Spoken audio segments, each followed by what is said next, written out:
Friends, grade 10 के mathematics में आज हम इस क्वेश्चन को सॉल्व करेंगे।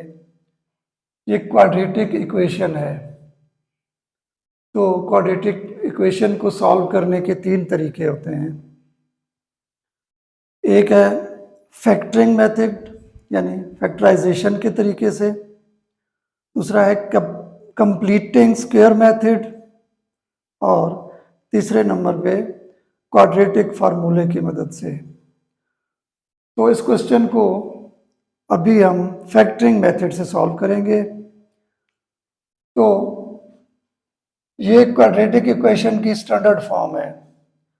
तो फैक्टरिंग मेथड से क्वेश्चन को सॉल्व करने के लिए स्टैंडर्ड फॉर्म की ही ज़रूरत होती है। तो स्टैंडर्ड फॉर्म में ये ऑलरेडी मौजूद है।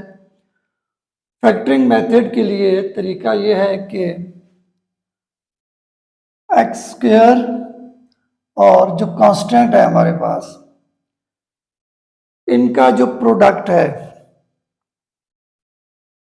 उस प्रोडक्ट को के मुताबिक जो हमारे पास x है, इसके ऐसे फैक्टर्स बनाने हैं कि उन फैक्टर्स को जब हम मल्टीप्लाई करें तो इन एक्सटीरियर्स के प्रोडक्ट के बराबर आ जाए, और जब हम उन फैक्टर्स को प्लस करें तो हमारे पास -5x आ जाए इस क्वेश्चन के मुताबिक।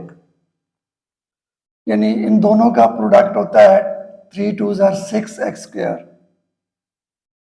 6x स्क्वायर इन दो का प्रोडक्ट है, जो कि प्लस में है। इधर भी प्लस है, यहाँ भी प्लस है। तो -5x के दो ऐसे पेयर्स बनाएं जो मल्टीप्लाई करें तो 6x स्क्वायर आ जाए। तो उसमें 2 और 3 को अगर हम मल्टीप्लाई करते हैं तो 2 3 6 होता है। यहाँ भी माइनस होगा, यहाँ भी माइनस होगा, तो माइनस इंटू माइनस प्लस 6 आएगा। इसके साथ भी जब x होगा, इसके साथ भी x होगा, तो +6x स्क्वायर आ जाएगा।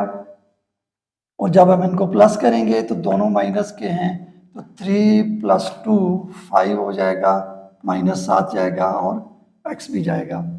तो इन दो को हम फैक्टर्स मानकर इसको फैक्टरिंग मेथड्स के ज़रिए से हम सॉल्व कर सकते हैं। तो इसका सॉल्यूशन आएगा 2x स्क्वायर -2x -3x +3 = 0।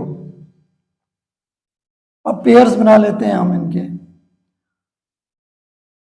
तो इसमें देखें तो 2 भी कॉमन है और x भी कॉमन है, तो 2x कॉमन आ जाएगा। जब हमारे पास रह जाएगा x - 1। 2 भी बाहर आ गया, x बाहर आ गया, एक x रह गया, 2x सारा बाहर आ गया, कॉमन आ गया है। माइनस यहाँ पर 3 कॉमन है, तो x - 1 रह जाएगा। माइनस है बाहर, तो यहाँ पर जो 1 बचेगा प्लस इंटू माइनस, माइनस का आएगा। जो ब्रैकेट्स के अंदर है ये सेम होनी चाहिए ये रकम, तो इसको एक बार लिखेंगे। यानी हमारे पास आ जाएगा 2x - 3 = 0 and x - 1 = 0। 2x = 3 and x = 3/2, x = 1। तो हमारे पास सॉल्यूशन सेट आ जाएगा इस क्वाड्रेटिक इक्वेशन का 1 and 3/2